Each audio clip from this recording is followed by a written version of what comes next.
నమస్తే. మనతో పాటు ఆకుల శ్రీవాణి గారు, జిహెచ్ఎంసీ కార్పొరేటర్. మ్యామ్, పొద్దున పెద్ద ఎత్తున నిరసన చేశారు. దున్నపోతును తీసుకొచ్చి ఇక్కడ ఒక నిరసన కార్యక్రమం చేశారు. దేని గురించి అసలు? దున్నపోతు మీద వర్షం పడితే దున్నపోతుకు చలనం ఉండదు అని అంటారు. అట్లాగే మేయర్ గారు, కమిషనర్ గారు, జిహెచ్ఎంసీ సిబ్బందితో పాటు రేవంత్ రెడ్డి గారు మున్సిపల్ శాఖ మంత్రి, వీళ్ళందరికీ కూడా గత 5 సంవత్సరాల నుంచి మేము ఎన్నో కారణాలు, ఎన్నో పరిష్కారాలు కావాలి, సమస్యలు ఉన్నాయని చెప్పి వినతి పత్రాలు ఇస్తున్నా కూడా వాళ్ళు పట్టించుకోవట్లేదు. కాబట్టి కనీసం దున్నపోతుని చూస్తేనన్నా వాళ్ళకి చలనం వస్తుందేమో అని చెప్పి మేము తీసుకురావడం జరిగింది. ఎలాగో మా మేయర్కి ఇచ్చినా సరే, ఎక్కడిచ్చినా సరే మాకు సమానమే. ఎలాగో మాకు ఎలాంటి ఆన్సర్స్ దొరకట్లేదు కాబట్టి పొద్దున దున్నపోతుని తీసుకొని వచ్చి దున్నపోతుకి కూడా కొన్ని వినతి పత్రాలు అందజేయడం జరిగింది. దాదాపుగా ఈ రోజు కౌన్సిల్ మీటింగ్ లో పెద్ద ఎత్తున రచ్చ జరిగిన పరిస్థితి కనిపించింది.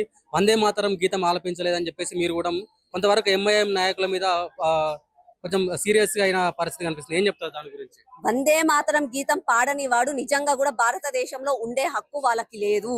వందే మాతరం అని అంటే అది కేవలము మన దేశం కోసం, మన గర్వంగా మన భరతమాతకు వందనం చేస్తున్నట్టు. అట్లాంటిది నువ్వు భరతమాత దగ్గర ఉండి భరతమాత వడిలో బతుకుతూ, ఇక్కడ తిండి తినుకుంటూ, ఇక్కడ గాలి పీల్చుకుంటూ వందే మాతరం పాడను అని అంటే నీకు ఇక్కడ దేశంలో బ్రతికే హక్కు లేదు అని చెప్పి మేము అన్నాం. దానికి ఎంఐఎం వాళ్ళు మేము పాడము అని అన్నారు. పాడకుండా కనీసం లేసి కూడా నించోలేదు వాళ్ళు. అట్లా దాని తర్వాత మేము జాతీయ గీతం అంటే మన రాష్ట్ర గీతం పాడితే రాష్ట్ర గీతానికి కూడా వాళ్ళు లేచి నించోలేదు. అంటే నిజంగా కూడా ప్రజలు ఒక్కసారి ఆలోచించాలి. అట్లాంటి వాళ్ళకి కార్పొరేటర్ అయ్యే హక్కు ఉందా? నిజంగా కూడా వాళ్ళకి మన దేశంలో తిండి తినే అర్హత ఉందా అని చెప్పి మీరే ఆలోచించారు. కాంగ్రెస్ పార్టీ ప్రభుత్వం ఏర్పడి 2 సంవత్సరాలు అవుతుంది. ఈ 2 సంవత్సరాలలో జిహెచ్ఎంసీకి ఎన్ని నిధులు కేటాయించింది, ఎంతవరకు అభివృద్ధి కార్యక్రమాలు చేపట్టిందంటే ఏం చెప్తారు? ఎంతవరకు అభివృద్ధి చేసింది అని అంటే నేను చెప్పేది కాదండి, మనం నగరంలో తిరుగుతుంటే అర్థమవుతుంది. రీసెంట్ గా వరదలు వచ్చినప్పుడు ఆనంద్ అనే వ్యక్తిని నాలాలో పడ్డారు. ఇప్పటి వరకు కూడా ఎక్కడున్నారో గల్లంత అయిపోయారు. ఇప్పటి వరకు శవం కూడా దొరకలేదు కనీసం. నిన్న అంత రీసెంట్ గా ఒక క్యాచ్ పిట్ కవర్ ఓపెన్ ఉంటే ఒక అమ్మాయి అందులో పడింది. వీళ్ళు ఏం అభివృద్ధి చేశారో అన్నది మన కళ్ళకి కట్టినట్టుగా కనిపిస్తుంది. కానీ వీళ్ళు ఏదో కొత్తగా ఇప్పుడు ఎలాగో ఇక్కడ ఎమ్మెల్యేలు లేరు, కార్పొరేటర్లు లేరు కాబట్టి రాబోయే ఎలక్షన్లలో వీళ్ళు కనీసం ఓట్లు అడుక్కోవాలంటే చెప్పుకోవడానికి ఏమన్నా ఉంటది. కాబట్టి మేము 2 కోట్లు వీళ్ళకి ఇస్తున్నాము అని చెప్పడానికి ఈ రోజు ఇది ఇచ్చారు. ఆ 2 కోట్లలో కూడా మళ్ళీ ఒక షరతు ఏంది, 1 కోటి అంటే కార్పొరేటర్ ఏది చెప్తే ఆ రిప్రజెంటేషన్ కి 1 కోటి మంజూరు చేస్తారంట. ఇంకొక కోటి మంజూరు చేయాలంటే మళ్ళా డిస్ట్రిక్ట్ మినిస్టర్ల దగ్గరికి పోవాలంట. అంటే మళ్ళా కాంగ్రెస్ వాళ్ళ దగ్గరికి పోవాలి. అంటే కాంగ్రెస్ వాళ్ళే శాంక్షన్లు ఇచ్చారు, కాంగ్రెస్ వాళ్ళే అభివృద్ధి చేస్తున్నారని చెప్పుకోవడానికి ఒక సాకే గాని నిజంగా కూడా ప్రజల సమస్యల పైన వీళ్ళకి చిత్తశుద్ధి లేదు. ఎంఐఎం నాయకుల పైన మీరు సీరియస్ అయినప్పుడు మేయర్ గారు కూడా వాళ్ళకే మద్దతు ఇచ్చినట్లు కొంతవరకు అనిపిస్తుంది. దాని గురించి ఏం చెప్తారు?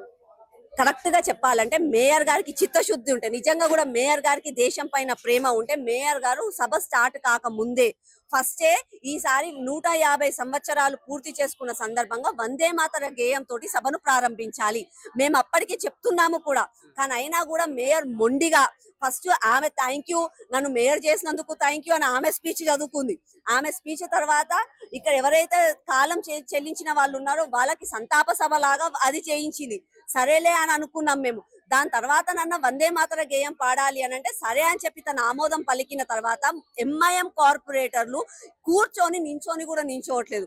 అది మన జాతీయ గేయం, ప్రతి ఒక్కరికి అది ఉండాలి, ఆ గౌరవం ఉండాలి. అట్లాంటిది వాళ్ళు దాన్ని అవమానించారు. కాబట్టి వందే మాతరం పాడని వాళ్ళకు దేశంలో ఉండే అర్హత లేదు అని మేము అన్నందుకు ఆమె మమ్మల్నే కోప్పడి మా పైననే మార్షల్ ని పంపించింది. అంటే మేయర్ గారికి ఎంత చిత్తశుద్ధి ఉందో అర్థమైంది. నిజంగా కూడా మేయర్ గారికి భారతీయ అంటే దేశం పైన ప్రేమ ఉంటే మేయర్ గారు ఆ ఎంఐఎం కార్పొరేటర్లను సస్పెండ్ చేయాలి. ఈ రోజు వాళ్ళు కార్పొరేటర్లు అయ్యింది అదే రాజ్యాంగం తోటి. ఈ రోజు స్వాతంత్రం వచ్చింది కాబట్టి వాళ్ళు గాలి పీల్చుకోగలుగుతున్నారు. అంత కూడా వాళ్ళకి తెలియలేదు. అంటే మన దేశానికే గౌరవం ఇవ్వలేని వాళ్ళు ఇంకెవరికి గౌరవం ఇస్తారు? అక్కడ ఉన్న ప్రజలు కూడా ఆలోచించుకోవాలి.